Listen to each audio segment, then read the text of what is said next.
Hello everyone, I'm so honored to present an interview with children's book writer Olivier Dunrea. Those who have kids probably know the stories of little goslings, and new book about Pearl, a new gosling, is coming out in February and in June. I'm super happy to have an opportunity to speak with him about his new book and more. On February 13th, this is the new book. I just got the very first copy, and I really am happy with it. Oh, look at that. That's so sweet. Oh, and I have to show you, this was the very first dummy Oh, wow. that got me the contract.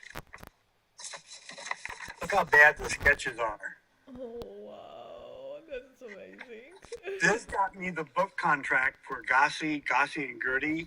And you know why the young editor decided to give me a contract? Why? My throat gets really dry. She had a little daughter like you do, and her daughter was, 4 or 5 years old. And my editor let her read the dummy, and this little girl loved Gossie so much, my editor decided to give me 2 contracts for Gossie and Gertie. And I think Gossie is even dedicated to that little girl and her brother. One of my books is dedicated to him, because if it hadn't been for her, there'd be no Gossie. And it's been 22 years since Gossie and Gertie were first published. So, in fact, what is that? 2027, we have the big 25th anniversary coming up. Wow. So, and I haven't forgotten about your artwork, because all of that artwork is being packed up and is being sent to the gallery, because they're going to do a big one-man exhibition for me and for that book to celebrate the 25th anniversary. So you'll be probably the last person that will have a chance to buy any art directly from me without going to the gallery. Okay, I'm very happy. What exhibition is that? Can you tell a little bit? Yeah, now I'm losing your audio. You're getting really faint. What exhibition is that you're going to be dedicated to? It's a gallery in Northampton, Massachusetts. The gallery is called R. Mickelson Gallery, and I just signed with them, I think, last year. And, when you reach a certain age, I'm 70 years old now. When you reach an age, you hold on to all this stuff and you go, oh, I can't bear to let this go, and I want to save it for my nieces and nephews. But then you realize nobody has any interest in it except me. And I'm running out of space here in my studio. I am like crammed to the gills. And so I thought, I think it's time to if people want this, I'm going to let it go to the gallery. So they had, once a year, they do a big annual show of all the illustrators. And it's the best of the best. And so I was at the gallery for the November opening, and it runs from November till the end of this month. So this might be the last day. And then they have a website. If you go to R. Mickelson Gallery, they have a website where you can see all the different illustrators that they represent, and you can click on any picture, and it'll bring up all the information. And the people at the gallery, I really, really love these people. Wow. They're wonderful to work with, and they'll take better care of my artwork than I do. I mean, it sits here in steel archive files, and I'm running out of room. I've been published since 1982. Yes. And you'd be amazed at how much artwork accumulates, and even when it's really small. And I thought, I don't have any room for this, and I don't insure it. Right. Because to insure it, you have to find a special appraiser, and there's only 3 people in the U.S. that are qualified to appraise original artwork from kids' books. So you have to find an appraiser, pay for the appraisal, then find an insurance company that will insure it. And the artwork here the initial appraisal is like $1 million. Oh my God. I said, I can't afford to insure $1 million of art. So I said, let the gallery insure it. Let them take care of it. Yes, yes, And they've absolutely. been selling it. My art, they've already sent me money and checks, so my artwork is selling. I'm really happy. We used to have an Etsy shop. Yes, I know that. We would sell it, but and the gallery says you can continue selling your artwork yourself. You just have to keep your prices in line with ours because they take a 50% commission. Oh my God, that's a lot.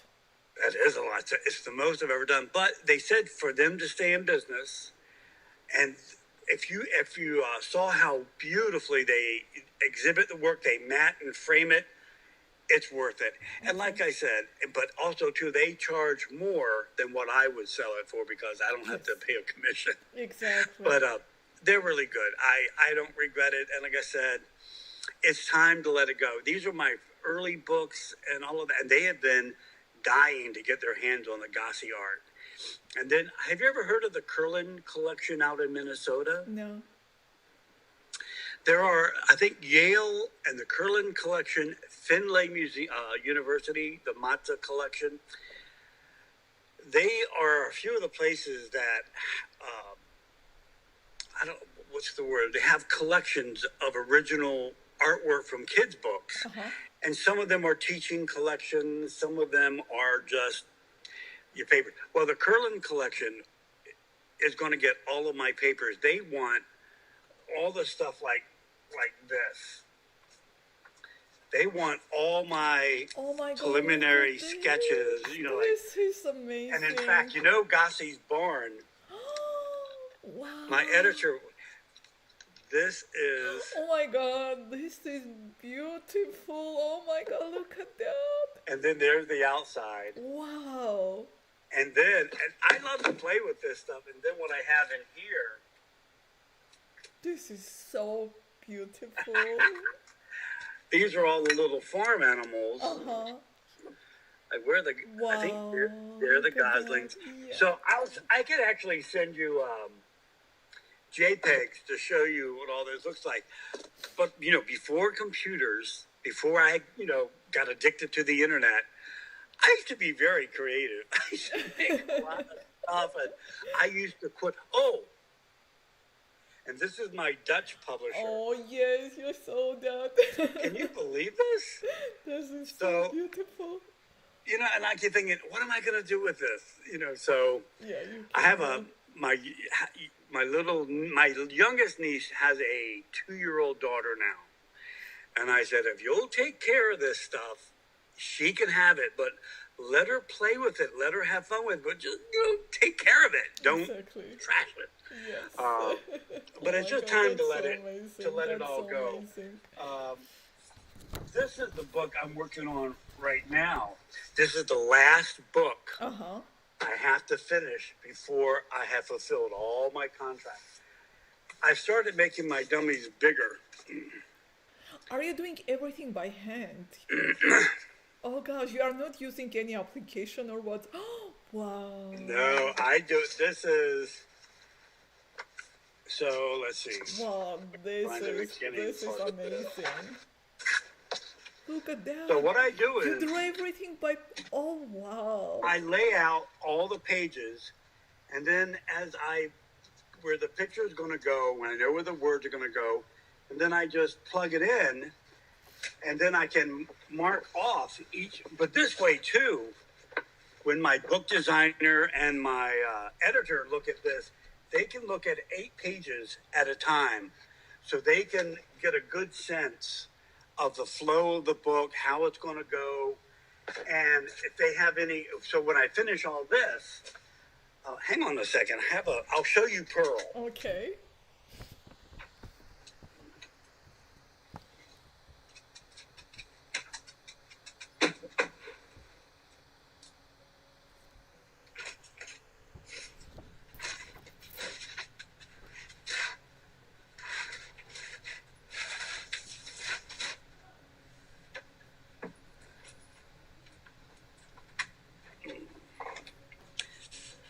This is how I ship the artwork off to my publisher.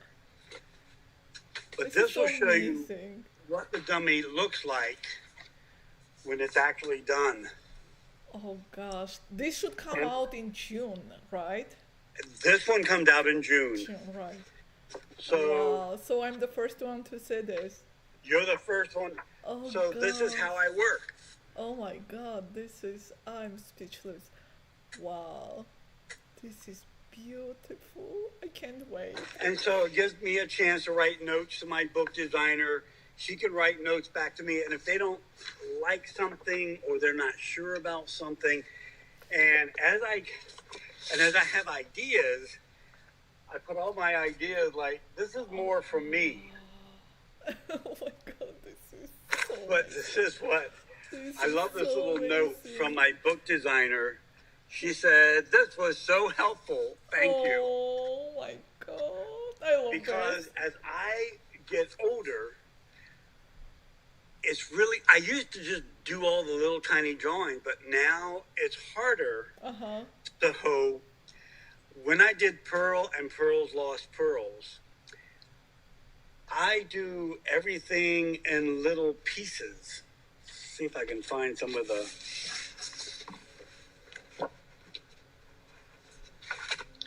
Like I'll do like a little pearl like that. Uh-huh. Oh gosh, I love this. But then,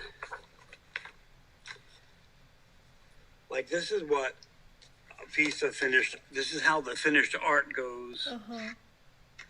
Oh wow. But like, if I can't, yeah, I don't know if you can see this, like the little frog Yes, I can. is actually a separate little piece of paper glued on. Oh. And so what I will do, the dummy shows my book designer how the pictures go together. Like I had to do a stone wall. Mm-hmm. That stone wall is going to appear on 4 different pages. Sometimes it's facing this way, sometimes it's this way, and they form a gap between them. And then sometimes I only draw and paint one stone wall. My book designer takes it, manipulates it, flips it, and then I do all the little pearls separately. So then on that stone wall, she will drop in pearl. Oh my god, Pearl's so either here interesting. or she's down here. If there's a beehive, she'll drop in the beehive. All the little bees I do on a separate piece of paper. And I told her, I said, Stephanie, play around with the bees. You know, basically just put them around. She can use, and then I'll do like a whole bunch of butterflies. Uh-huh. And I said, use these butterflies as you think, because you might want to see them.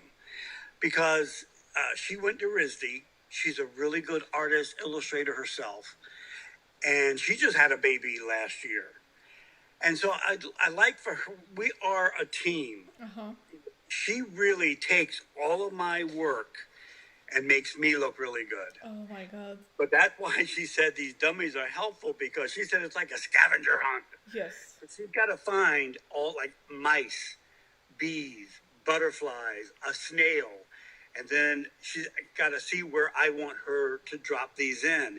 And then I also have to tell her how big I want them. That it should be reduced, should be enlarged. So she has to do a lot of work to make this book look like it's perfect. So she sees your vision and then she has liberty to add details there. Yeah. Okay. Yeah. And she will show me everything she's doing before we go to press. So she can say, what do you think of this? And I go, oh, I love this. But like when we did the front cover for Pearl's Lost Pearls, the problem we had was,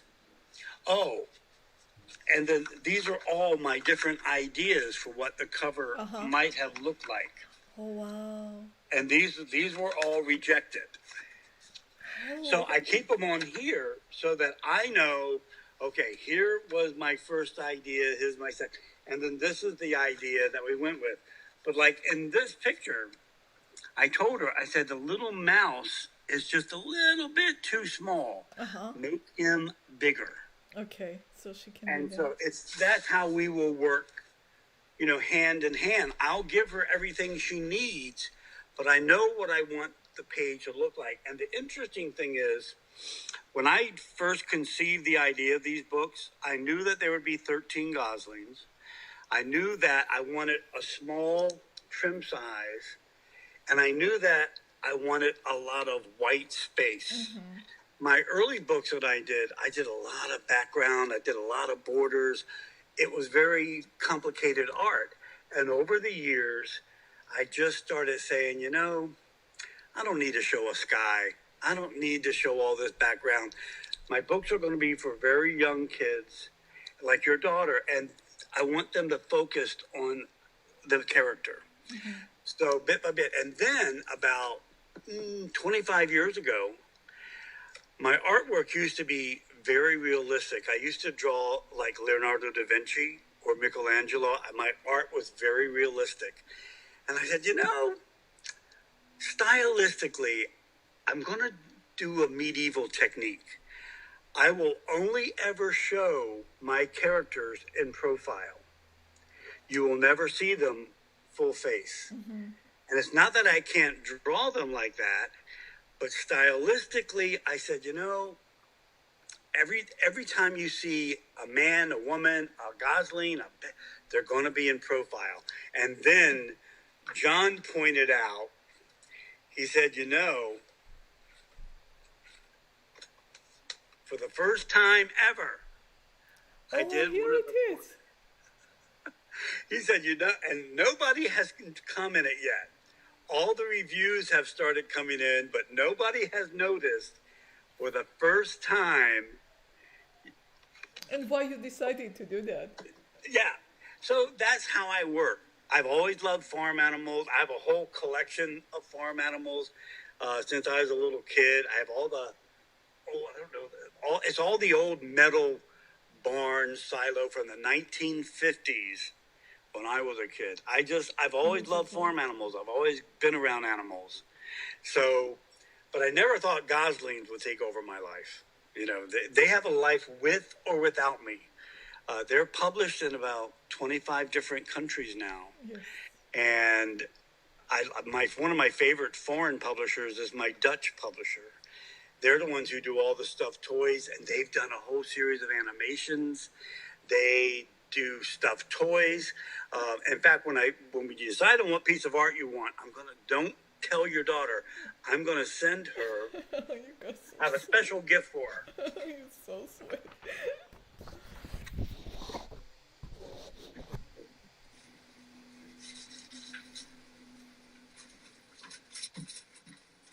You can only get these in the Netherlands. Uh-huh. Oh wow, this is so sweet. She will love it. But they sent me a bunch of them, so I will send one to you for your daughter. Thank you so much. Thank you. I appreciate it. But this is my world. I just sit here. A lot of time, as you know, you're a writer. A lot of time is spent by yourself, just quietly working, and I'm a little slow. I don't work really fast. I mean, you would look at these little books and go, oh my God, how much work can that be? No, it's a lot. It's a lot. So you say that's going to be the last in a series, right? Why you decided to conclude? Yeah. Why you decided that this is going to be the last one? Well, it's not the last one. She's the 13th Gosling, Mm-hmm. and so I've always pictured this to be like in two parts. The first part of the series will be introducing each Gosling one at a time, like this. Oh, I don't know if you can see this. Above my drawing board Yes, I can. is my production board. So as I'm working on a book, I pin everything up here. And so that I know how big each Gosling is in relation to another one. This is my master chart. Uh-huh. So with Pearl, she is the very last Gosling to be introduced. Now, when all those books are done, the book I'm working on right now, starts the second half of the series. And this is what I call mix and match. Like in Pearl's Lost Pearls, I have Pearl, and then I put in Ruby and Rufus. And so in another book, I might have like all the little boy goslings. And I think the book is called No Bath. They don't want to get wet. They don't want to take a bath. And of course, Gossie has to say, but you love water. Oh, yeah. And Pearl, we have a feeling that Pearl is going to really become big. The pre-orders have been phenomenal.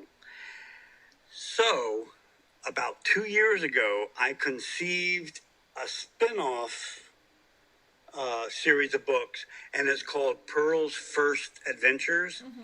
So it's books for daughters, like people like your daughter's age. Pearl's First Snow, Pearl's First Christmas, Pearl's First Swim, Pearl's First Friend. Mm-hmm. Everything that a child experiences for the very first time, kind of big to the child. Yes. So Pearl is going to be that child having all these very first experiences. And I've already written the first 10 stories. Oh, wow. And so that means I have to do 2 books a year. Oh, like for example. So basically this year we're going to have 2 books, but more will come with mix and match characters. But I won't be introducing any new goslings. Understood. It'll be all the ones we already have. This is Gossie and Friends. The Friends are not only the goslings, but it's also the other farm animals that they encounter on the farm. There's Pearl. She's the smallest and she's got the loudest voice. Her competition is going to be, I keep thinking, now, where do I put all this stuff? I got it all here, but I don't know where it is. Because I just took everything down to start getting ready for this next book. But there's a little rooster named Rue, and he is the same size as Pearl. I can send you a JPEG. Okay. He's the same size as Pearl. And they're going to have, so there'll be a book called Pearl and Rue. And it's them having a competition, like she's trying to out-sing him crowing. And then both their fathers come in and say, enough, quiet. And then so they're going, I can sing louder. No, you can't. Yes, I can. No, you can't. It's that typical, little kid life. And of course, they end up becoming best friends. Right. But the whole story is, they're always at odds. And that's how I work. A very simple idea. My very first editor who bought this, like you, she's the mother of that little girl that loved Gossie. She said, your books are going to be marketed as concept books. And she said, for them to be successful, just always have one concept. Uh-huh. Don't try to have 2. Don't try to have 3.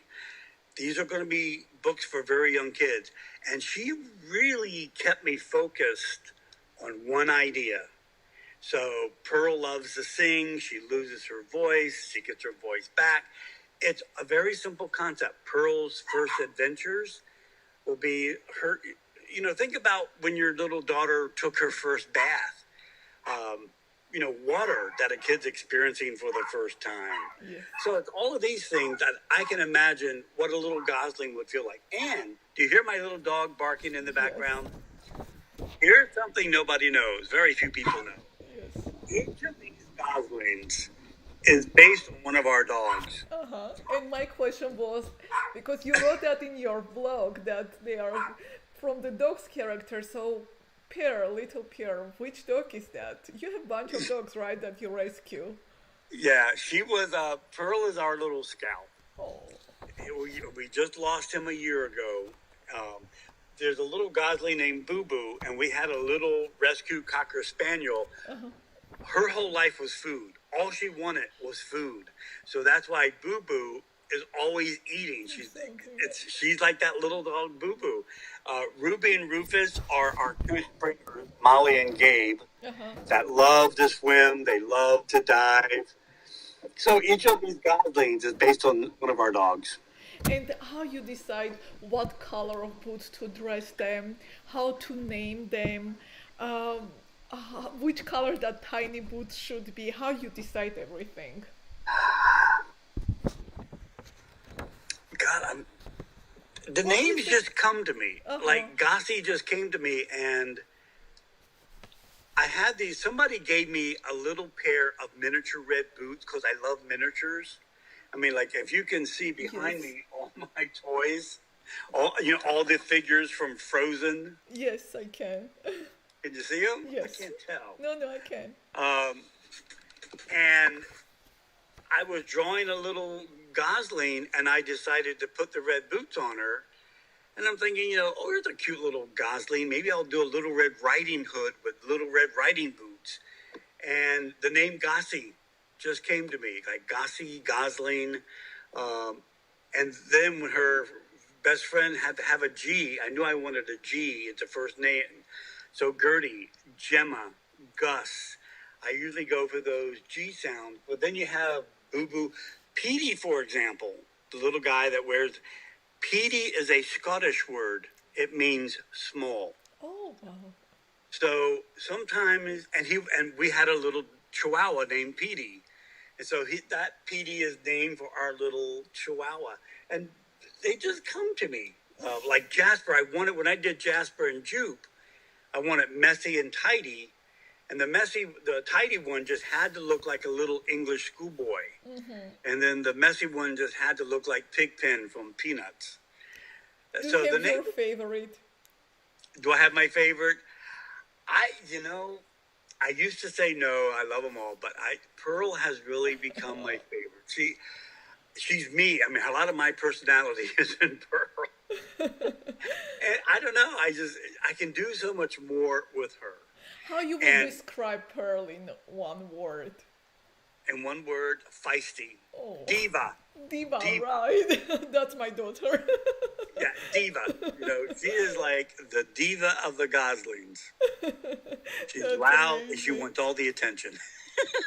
And for this whole 20 years, you are keeping the same format, bright colors, white space, never mix the wording with the picture. How this came? Is this? I know that you specifically wanted to be like that, but how you persuade the publishers, editors that this is the right way to go? That's a really good story because when my editor wanted to buy the book, my first art director, book designer, was a man, and he wanted to do bouncy borders all around it. He wanted the type to be very cartoony, going in and out of the pictures, and I'm like, no. I said, it's always going to be picture, words, no background. And he and I just, I said, no. I said, I know what I want. Thankfully, my editor was on my side. And I really had to fight. And thank God I had her to help me. I really had to fight for this look. And now it has become classic. All the reviews they said, oh my God, this is so beautifully designed. But it's just that I keep a sign usually on my board, less is more. Right. And so I just took away everything that wasn't necessary. Anything superfluous, I said, nah, I don't need this. I'm just going to focus on this. But, and I'm sure your daughter will do this, if you look at each of the pictures that I draw, you'll find little tiny details, like a little ladybug here, a little frog, a little spider. Kids notice those little details. And I do it just because it makes a more interesting picture. So even though the pictures look very simple, the more you look at them, there's often a little subplot going on in the pictures. And kids notice that. Kids notice that. And Yeah. the other thing that you said you fought very hard that the book should be six inches square, and you say that how the Beatrix Potter says small books for small hands, so kids Yes. can hold those. How easy to convince this idea to the publishers? And It keep wasn't that easy consistent. because, they want books, they want to be able to put $18 on a book. And so they need a book to be substantial. And I just knew I wanted a small book. Again, thankfully, my very first editor, a young woman like you, she saw my vision. And she said, no, we're going to keep them small. Because she said, when we do them as trade books, like with the paper pages, but then in a year, this book will come out next year as a board book for like your daughter, those really thick pages. And she knew that that simple design, small books for small hands on a board book would be perfect. Little kids can handle them, but they also do big books that are like 2 feet high by like 18 inches wide for classrooms. So when a teacher is reading the book for them, and then each little kid will have a little book to go with it. And then they'll do special books. They'll even do them smaller, like 4 inches in a box set. So there's a lot of leeway that they can do with them. And I work very slowly. The demand for these books is so tremendous. They have sold almost 10 million copies. Worldwide? Worldwide. Wow. It's unbelievable. Julia Roberts bought 3 pieces of my original Gossie art. So they have a big fan base. I don't blame them. I'm one of But those. because I work so slowly, my publishers want new books. So they will pull artwork from different books. My editor will put together a simple story, like Ollie's Hug, Ollie's Valentine, Gossie and Friends Play Hide and Seek, Gossie and Friends Say Goodnight. These are books that I didn't really do. They will hire me to do maybe 2 or 3 new pieces of art, but all the other art has already been published. But they'll put together a book because the demand is so strong and I work so slowly. They said, Olivia, we've got to get a new book out. People want, I'm like, well, I've got to get, and plus, I'm writing novels. And so I will let them, we call them novelty books. And they do really well. People really seem to like them. Like with Gossie and Friends Say Goodnight, they have the different textures. Yes. Like the blankets will be fuzzy and whatever. They'll do a lift tab flap book, the little things you lift. And I love that kind of stuff. Yes. So my book designer, she is so brilliant. She and her team will do all that for me. So they diversify the product. That's great. Yeah. And for example, my Dutch publisher, they did a wonderful Gossie and Friends play set. Really thick cardboard, but it's like that little barn I showed you. They'll have a barn, the haystack, and it's stuff that kids can play with. And I love interactive books like that. I love pop-up books. I like paper engineered books, and I like to see that. So I'm hoping to do one of those of my own. It's going to be Gossie and Friends on the farm. I want to show the whole farm because think about it, all these books, you've never seen the whole farm. And you created the map of the farm, correct? Yes, I have that I work from. So when I write a story, I have that map and I can look at it. So I know when I'm moving them around the farm, I can keep it consistent. I know how far away they got to go. And, it's all those little details. Even with kids' book, you've got to pay attention to the details. Exactly, because kids notice, right? They do. And they will write you angry letters. You say that you got your first contract because your Emmy Flynn, I have her name, her daughter loved your book and you got the contract. And maybe that was the first time that the book was tested for kids to see if they will like it. Do they test the books for kids, or they just know that this will be successful and then they go and publish that? I was lucky to get my publishing break. I first went to New York City in 1979, and I had my portfolio, and I really didn't know what I was doing because I come from a theater background.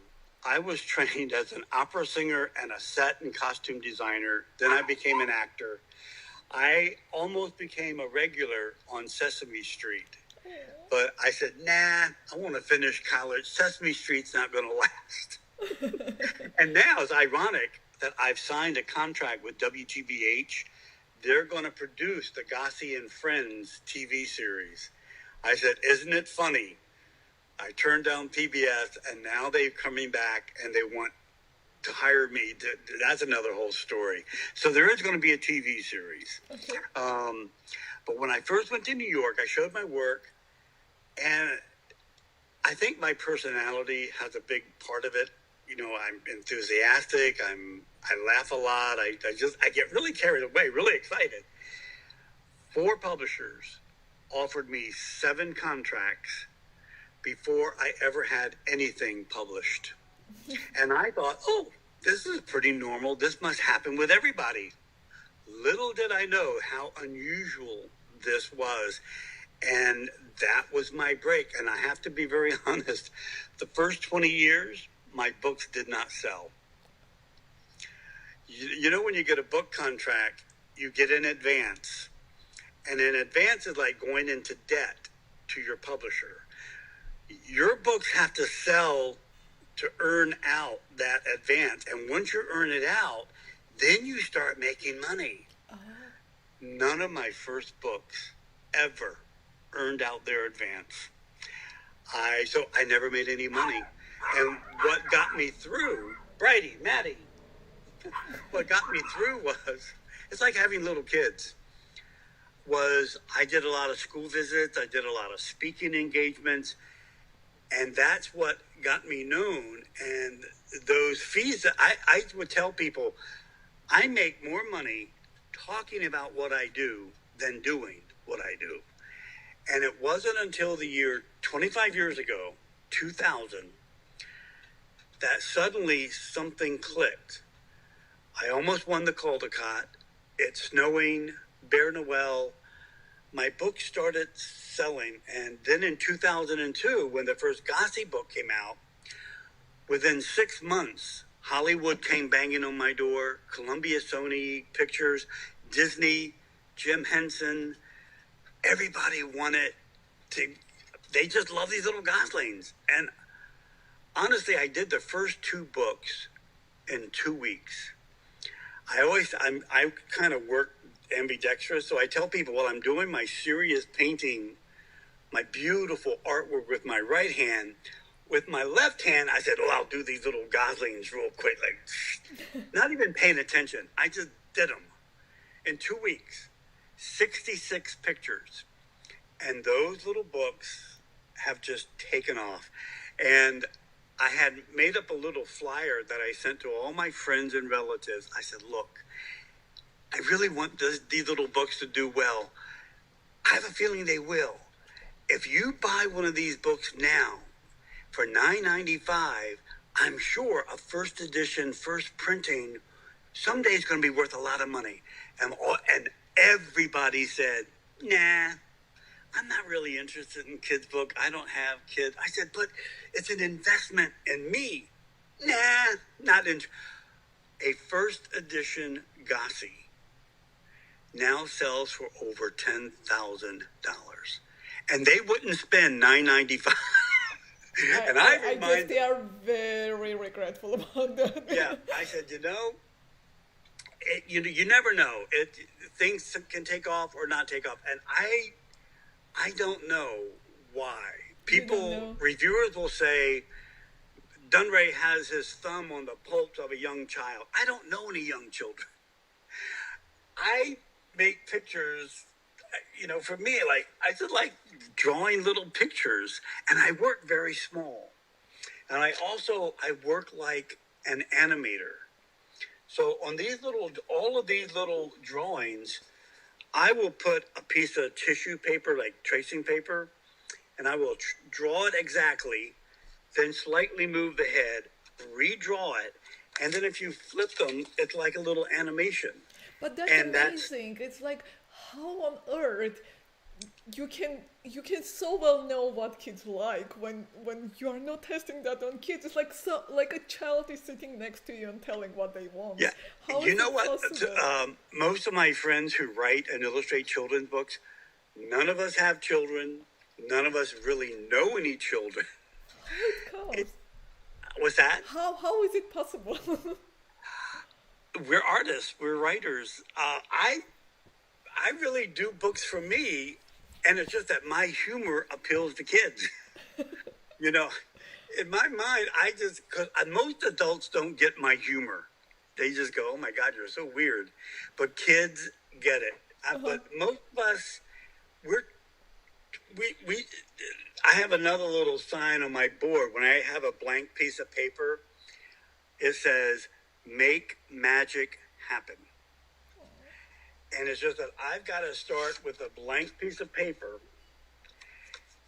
and I have to make something happen, something wonderful. And so I just start making pictures that I like. And, the funny things I like, when I see a little gosling with a pot on his head, I think that's funny. When I see a gosling with red boots, I think that's funny. If I see a gosling burping out bubbles, I think that's funny. And kids think it's funny.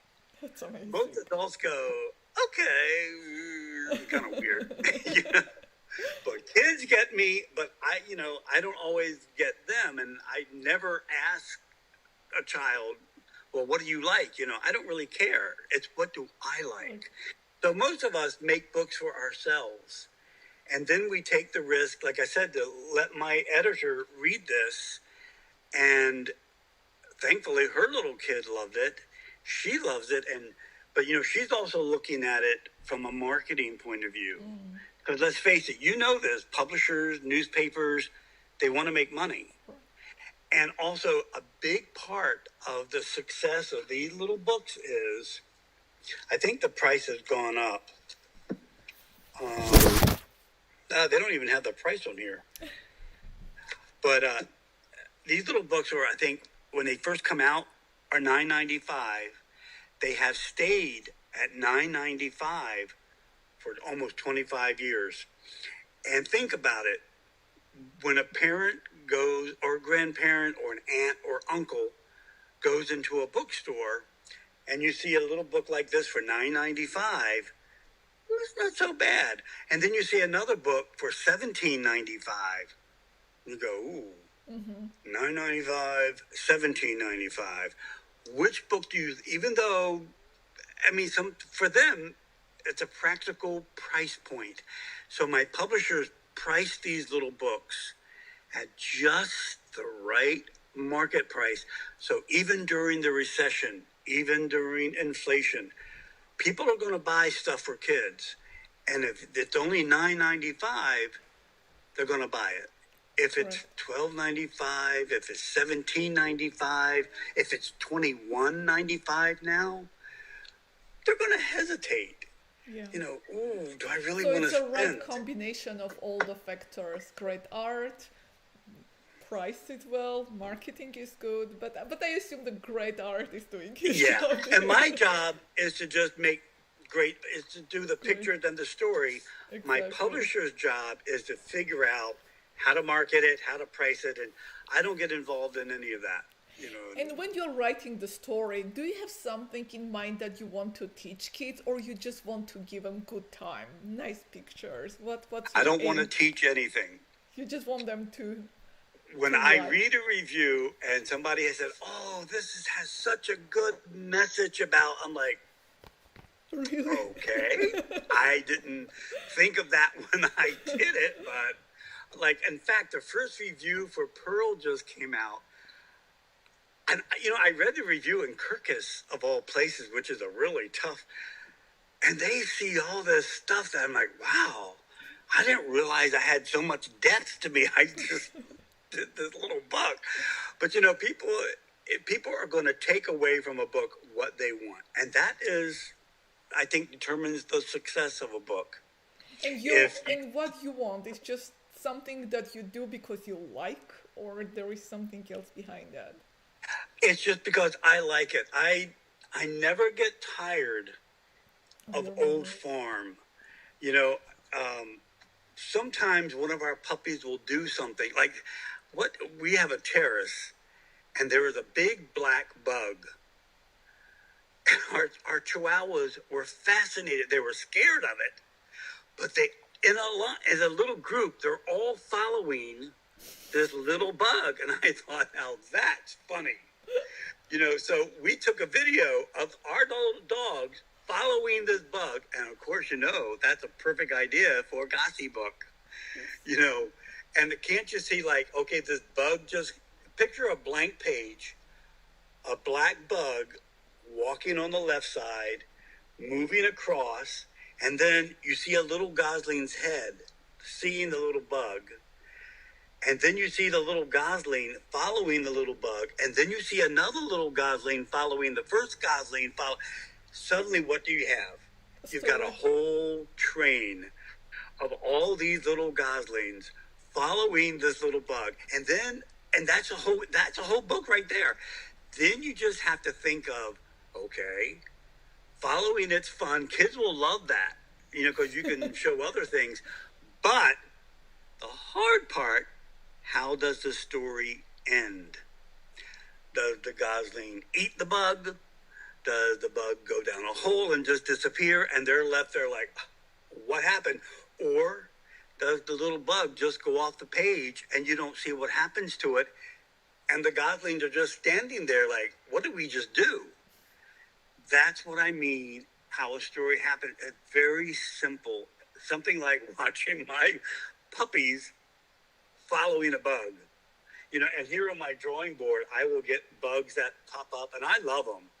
And they'll just walk across my edge of my drawing board, and I'll put out little water for them. And I keep thinking, oh, that's interesting that I'm in this studio. It's the dead of winter, and here's this bug. And I keep thinking, now, what can I feed it?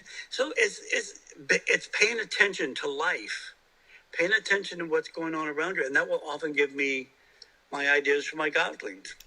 And I think kids like that stuff too. Exactly, because they discover the world, they learn everything for the first time, so this is very fascinating for them. And how many sketches you do until you are satisfied and you think that you give the emotion?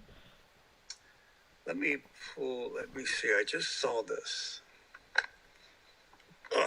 What I have in front of me, did I just lose? I see a lot of folder there. Yeah, hang on, there we go. Do you see all those binders? I do. Oh, these are like all your drawings? Yeah, so what I'm going to show you is this binder. It's Gossie Friends tissues. So on this binder,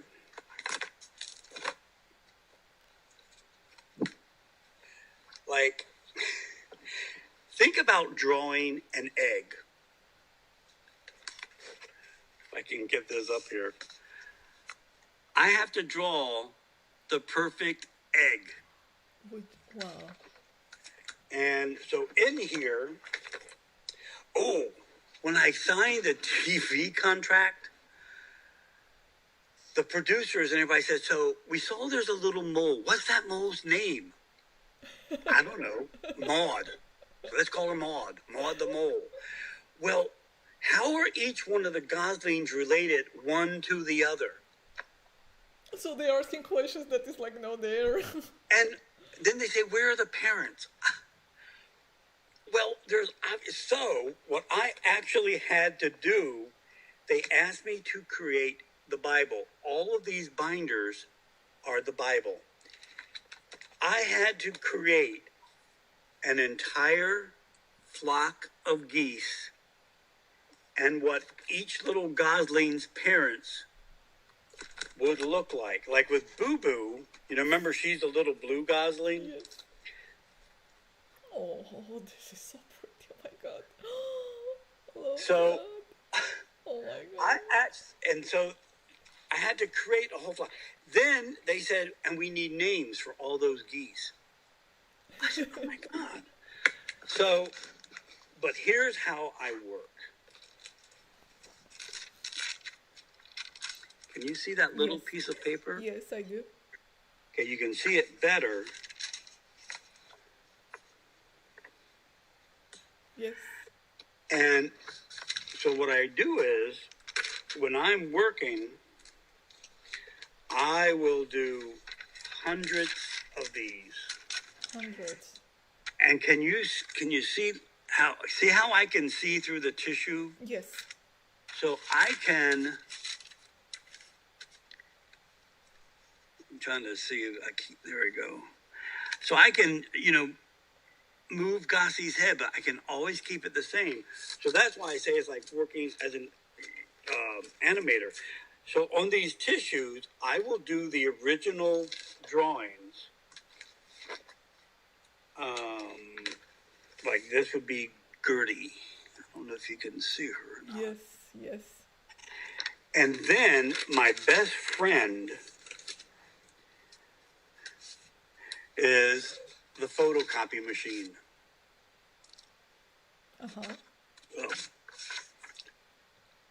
Okay. So I can enlarge, and then I have a machine on the table back here. It's called an artigraft. So because I work so small, I can put this up in my machine, project it down onto a piece of paper. I can make it as big or small, and then I can trace the image from those things. If I need to change the head, I can do it on a tissue, make a photocopy, and then project the photocopy. And for me, it's just very much like working like an illustrator, like an animator. I have, and I should have thought ahead of time, but I've got one wonderful little pearl thing, if I can remember where it is a whole sequence of pictures where I just wanted her standing, then lowering her head more, lowering her head. And so it's the whole sequence of her body stays the same, her legs and feet stay the same, but I need it for her head. And for me, it's very important that these simple little pictures are consistent. And so I will do hundreds of sketches. Like when I do, I can't believe I don't have everything ready. Because what I'll do is, like I'll have a little sketch photocopy. I go, ooh, I need that head. So I will cut it out and I will actually cut the head off and reposition it, make another photocopy of the new composition and fill in where the line should be. I go, ooh, that's much better. Okay, now I need that, but I need her facing the other way. I need the body forward. She needs to be looking back. So I will flip it. And I will do hundreds of these little, I don't even, what would you call them? Cut and paste. And then I have a friend who does all of this on the computer. He draws on a tablet. He can change the lighting, make it moonlight, make it daylight. And I'm like, oh my God. And you do everything by hand, but it has its own value. I've got to take a little paintbrush, take some white paint, correct. I work very old-fashioned. By the time I could be able to learn how to do all that computer stuff, it's just, and I enjoy it. I like, I have my sharp little scissors here, and I can sit for hours, just going, cutting out it's like paper dolls. And but maybe that's the secret why these books are so loved by kids. They feel that there's so much effort in it. They do, and I love to see kids tracing my drawings and then doing it in their own spin on it. Yes. Another thing is that for me, when I'm sitting here with my little scissors and I'm cutting out these little pictures, I'm thinking. I really am thinking about, it's weird. I'm just so involved in these little characters. And as I'm doing something very simple, like doing very precise cutting, I'm thinking about the character. what are they going to do? How is this going to fit in? There was something came to me that I hadn't done before with any of the Goslings.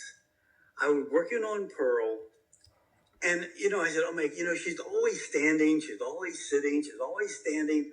I said, I'm getting kind of bored, always seeing Pearl. And so I said, you know what? I'm going to put her on her back. I'm going to put her on her back with her little feet up, because I saw this little puppy doing this. And it was funny, and it worked. Uh-huh. And she's on top of a sheep's head with her little feet up in the air. Now, I can show you the picture. Uh-huh. And I thought, okay, it just works. This is so amazing. She's there, she is. And see, also, here's another thing. When you see Pearl by herself, you don't really know how big she is. Yeah. So when she's on a page with another animal, now you can see how small she really is. So there's that sheep. And so I thought, okay, I've already shown her standing on the sheep's head. I'm going to show her. Oh my God, this is so cute. Look how simple but I had never done that before. Uh-huh. In none of the early books. And I thought, okay, that's different and that's funny, because she's always standing, she's always looking. Uh-huh. I said, I need to do something different. Mm-hmm. And so when I'm cutting out my little things, I'm thinking. And I think the computer would be too fast for me. I can type very fast. I type 110 words a minute. John shot a video of me typing because if I was writing to you, I would just look at the screen and my fingers are like, mm-hmm, mm-hmm. I used to be a very fast statistical typist. So when I write a story, it takes me about literally 10 to 15 minutes to write a story. Because I know the characters so well. I know Old Farm so well. I don't have to think about that. I just have to think of the story. So I'm just thinking and typing. And with that dummy that I showed you, I have all those little pages. When I do the story, I have 32 blank pages. I know that the first 2 pages are going to be front matter. So I have 30 pages left to tell the story. So when I have my manuscript, when I'm typing on my laptop, I literally start with a blank document. I go page 1, page 2, page 3. Let's see, page 1. So page 1 would be the right-hand page. Page 2 and 3 are opposite each other. Mm-hmm. Page 4 and 5 are opposite each other. So I do all this. So I do, page 1, 2, 3, 4, 5, 6, 7. And then when I'm writing, I know I need so many lines, and I try to do 1, maybe 2 lines per page. I don't want a whole lot of text. And the other thing is, I don't want the Goslings doing a whole lot of talking. So I think Gossie will say, follow me to Gertie. Boo Boo will say, good food. And that's about all the dialogue I want. I don't want them having long, extended things. And what I try to show with these little music notes, Pearl is not a really good singer. Yes. So the notes look kind of wavery and sour. And when she's singing to the other animals, their facial expressions are like, oh my God. And that tells you about Pearl. She loves to sing, but she's not a great singer. Uh-huh. That's so amazing. And I wanted to ask you, you wrote in your blogs that illustrating is more difficult than writing for you. But, how it comes, because your drawings are so flawless. How does it come that it's so natural to you and you find it so difficult? I've always been a writer. I've always kept a journal ever since I was like 12 years old. I just posted on my Facebook page. When I was 12 years old, I wrote out my life plan. Uh-huh. Wanted to find one person to share my life with. I wanted to go to college. and grad school. I wanted to go to Europe. I want to be a writer and an artist. I didn't know the term illustrator. And I'm a very focused kind of person. Writing, because look how much we talk. When I used to teach writing workshops, and I worked with kids as writers, I said, can you tell me a joke? And they'll tell me a joke. I said, if you can tell me a joke, you can write. And writing, when I'm writing a novel, my editors are amazed because I can literally write and type 35, 50 pages a night. A lot of it is because I have really fast typing skills, and I do a lot of thinking during the day about my writing. Like when I first wake up in bed, I don't jump out of bed. Well, I have to with the puppies, but I like to wake up and I lay there and I'm just thinking. Thinking if I have a problem on the drawing board, or like one of the novels I'm writing right now, I'm obsessed with this novel. And the writing, I can write a whole chapter, maybe 15 pages in a couple of hours. The hard part is the rewriting, getting your idea down. And I think my advantage is because I'm an illustrator, I think in terms of pictures. So often when I don't believe in writing an outline for a book or anything like that. Tolkien had said, he just let the story tell itself. And, when he did Lord of the Rings, he didn't know where it was going to go. It just went. What I will do is, because Hollywood has contacted me so much, and they said, could you adapt your book? Can you write the screenplay? Well, there's a whole new format you have to learn to write a screenplay.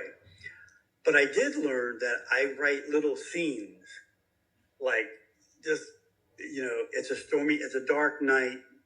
Brom is standing on the edge of a cliff. He's looking down at a village.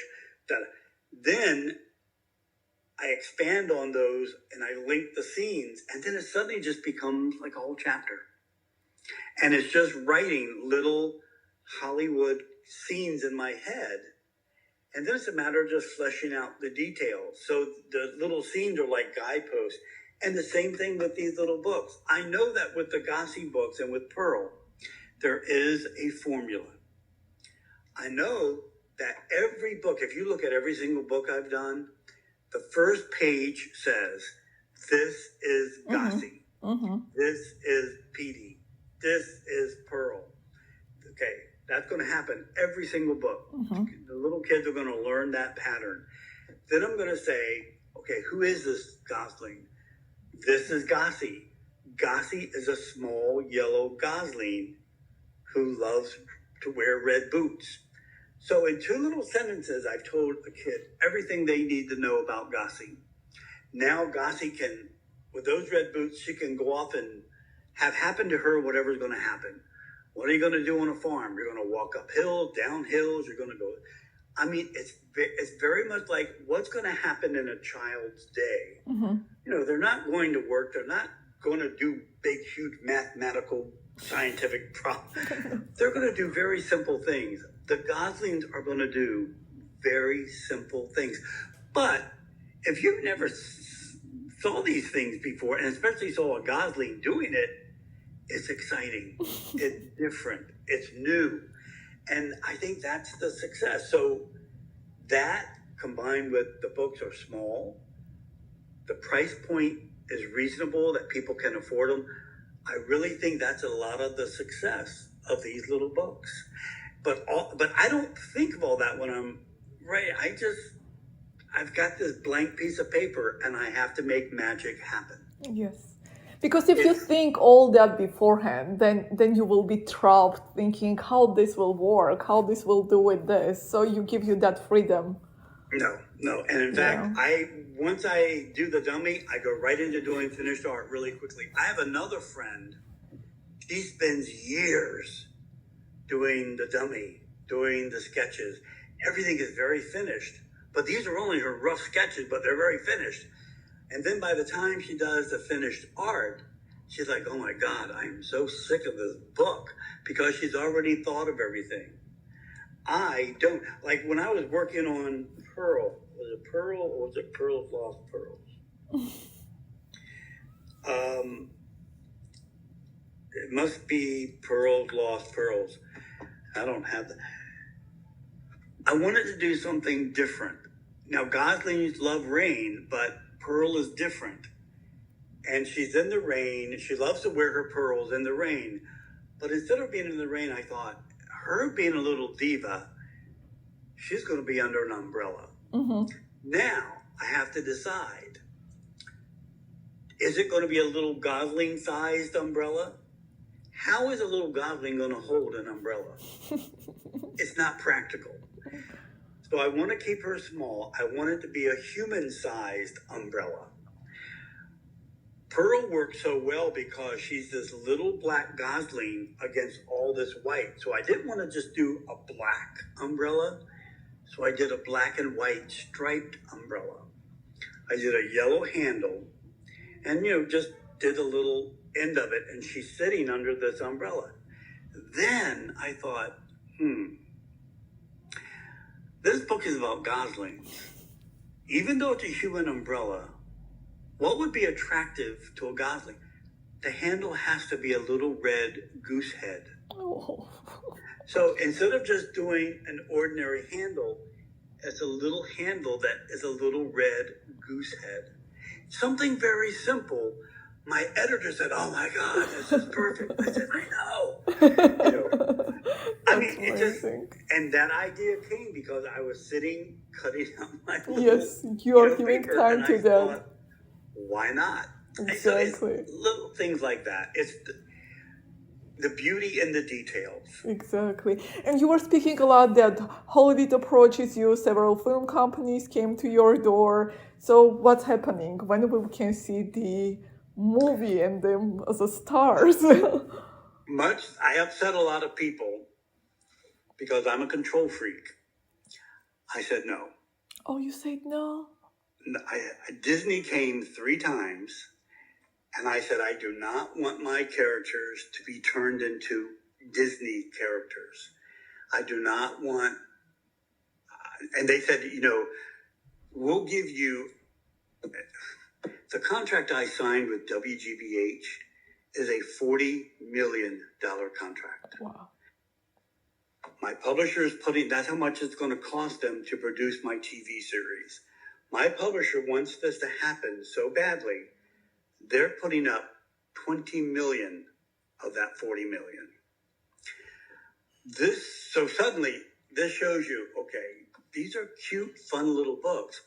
This is big business. Mm-hmm. There's a lot of money involved here. Wow. There's a lot of egos involved here. There's a lot of people who want to say, okay, we love her, but could we make her have red polka dots on the black? No. Could we? No. She looks like this, or it's a no deal. And so I said no to everybody. My publisher, because I have those rights, I kept those. My publisher said, Olivier, you could be a millionaire. We could be a million. I'm like, I love my characters so much. I work really hard, and it's my idea, it's my vision. The reason I said yes to WGBH, they said, you have final say. We love your vision. The white space is what we call quiet space. Kids today are bombarded by bam, wham, da, da. Your books are very quiet, and we think that would be perfect for PBS. Very quiet, like Mr. Rogers. I said, yeah. They said, we will stay with that. And I said, is there anything else we should be aware of? I said, yes, there's one big thing that I would insist on. I don't want weird voices. Have you ever noticed in a lot of cartoons or animations for TV, like the characters speak in these weird Brooklyn Bronx accent? Oh my God, what are you doing? No. Yeah. No, they don't talk like that. They talk like little kids. They have very simple voices. I said, I couldn't tell you how to do it, but if you play it for me, I will know it. It's right. I said, I don't want weird voices. I said, the Goslings will never go on a spaceship. They will never go to the moon. They will never drive a car. This is a very old-fashioned medieval world. The farm is an ancient old farm. And every now and then, I do regret one thing, two things. That I put a red baseball cap on Petey, and I did that just for color. Like, he's a little yellow Gosling, red baseball. I wish I had never put the red baseball cap. It's too modern. Yeah, because they're medieval. I wish I had just done some kind of little generic red hat. But why did I do a baseball cap? And in one of the early books, I did a tire swing, an old tire. I thought, okay, logically, there are no cars. How can they have a tire swing? Yeah. So later on, I changed it to like a straw kind of wheel. So it's these little things that once you make decisions, even I have to play by my own rules. And WGBH said, we will give you final say on everything we do. We will show it to you. But that's why they said, how are the Goslings related to each other? What are the name of the other animals? How are they the parents? Yeah. And are there people ever going to be seen on this farm? They said, you have to tell us all of these things. So I'm on call 24 hours a day. They can call me at 3 o'clock in the morning and say, okay, we're ready to go. We want to do this. We want to do this. Can we do it? Is it going to be TV show or it's going to be cartoon? What it's going to be? And it's going to be an animation. Animation, cartoon. Okay. And when it's... We don't. I signed a contract. I was just thinking about this morning, as a matter of fact. PBS was all set to buy it. And, nothing happens overnight. And at the 11th hour, they said no. So WGBH are the producers. WGBH is in Boston. They produce about 95% of all the children's programming you see on PBS. But now we have other avenues. We have Netflix, Amazon, Nickelodeon, Korean.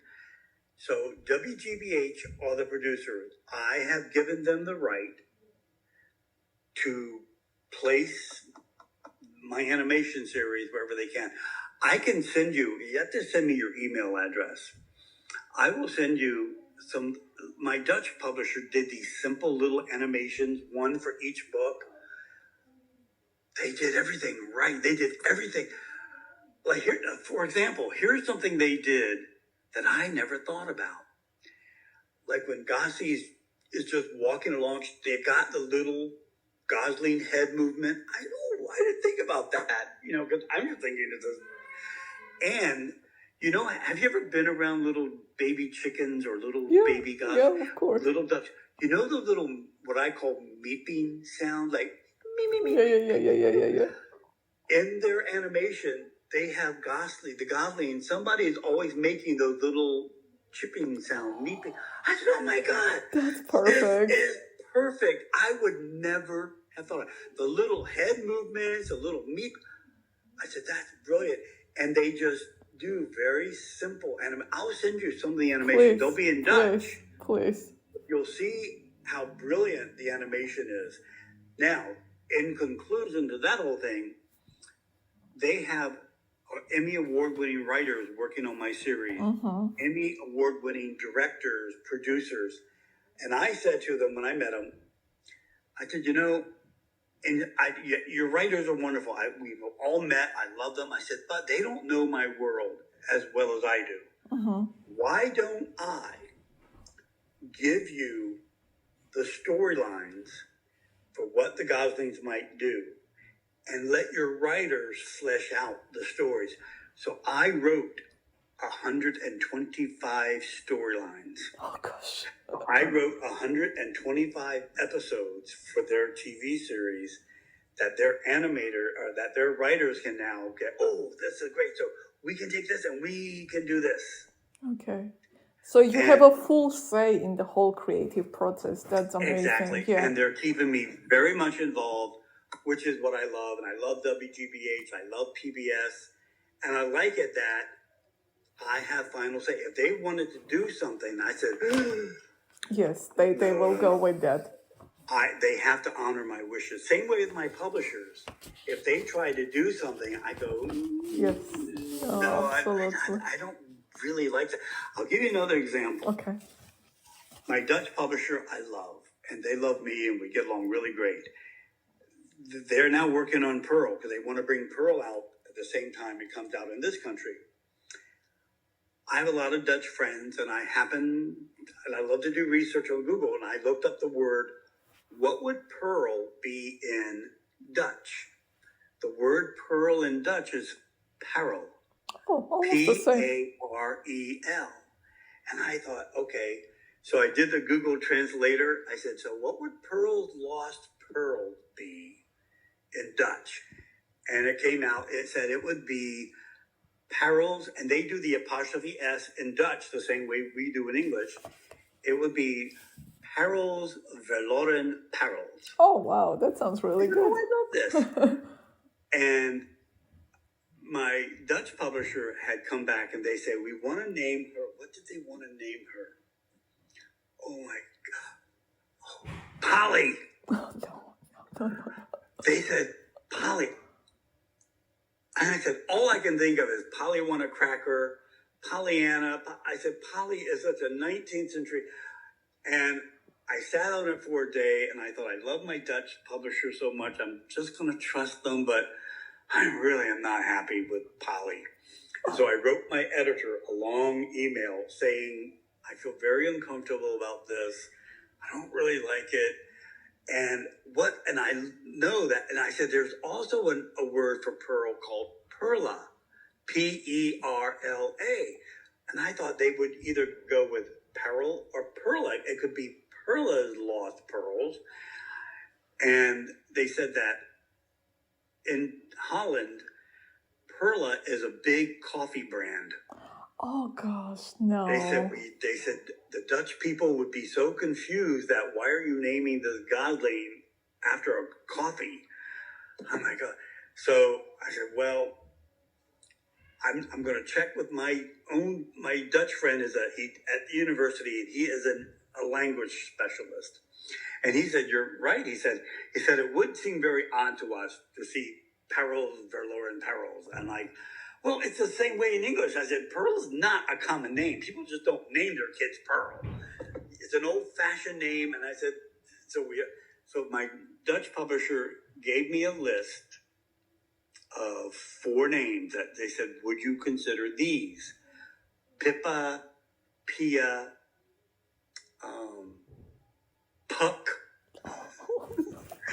All I can think of is Shakespeare. That sounds so Dutch. And I'm like, I said, oh God. And I said, okay, of all of these names, the only one I think comes closest to fitting Pearl's personality. And I said, you asked about how I choose a name. The name has to reflect the personality of the Gosling. I said, so Pearl is very small. Pearl is very loud. Her name should be very short, and it should be 1 syllable if possible. And so the name I said I could live with would be Pia. Pia. Oh, that's Pia's lost. And I said, and there's I don't know if you know the old famous French singer Edith Piaf. Yes, I do, of course. I said, Pia comes really close to Piaf. Edith Piaf was a singer. Pia is a singer. So I said, and so the Dutch publisher said, it took them 2 days because they had to stop the presses. They wanted to have these books printed and until we could agree on the name. And then after 2 days, they said, we will go with Pia. If Olivier likes it, we'll do Pia. I said, so you don't think about so when many you go details. to foreign editions, what name they're going to come up, with for your characters in another language. So all of that you have to think about. I don't think about it at the time I'm doing it, but when it comes up in an email and my editor said, okay, we need a decision. Can you live with this? And I'm like, No, PA sounds good. That's great. Do you like it? I like it. I like it. I love it. I want to ask one more question, Okay. and I will not take any more time. So when I was reading in your blog how to get published and how you were telling all the stories that you were meeting with publishers, and in the beginning of your career, one of your publishers asked, "Did you know what children's picture book is considered to be the most perfect picture book?" I want to ask you now, which book do you consider the most perfect picture book now? It's so funny you should ask this. When I was first trying to get published, one of the editors that was very interested in me, but she said, "I wish I could tell you not to try to be a writer and an illustrator because you set yourself up for double rejection. If they like the writing but hate the picture, you're going to reject it. If you love the writing but hate the picture, you're going to be rejected." And she said, "Olivier, you're almost there." And I said, "Well, just tell me what to do to be there and I'll do it." She says, "I can't. You have to figure it out."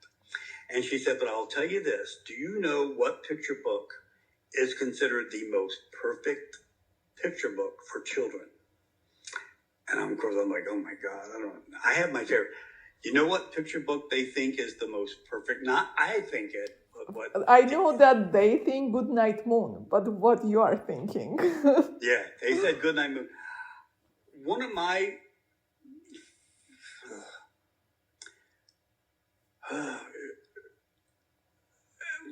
God, yeah, I know this is what happens when you know too many books. One of the books I love, and I used to hold up as the perfect marriage between words and pictures, was When I Was Young in the Mountains by Cynthia Rylant, illustrated by Diane Good.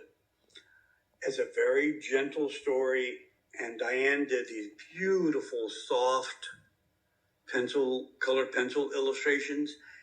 And from my point of view, I said, this is the perfect marriage between the story and the pictures. A different writer from the illustrator. And then I found out that Cynthia Rylant hates those pictures. She said, "That's not what my family looked like. That's not what my grandfather looked like." But you know, if you want the grandfather to look a certain way, you better put that in the story.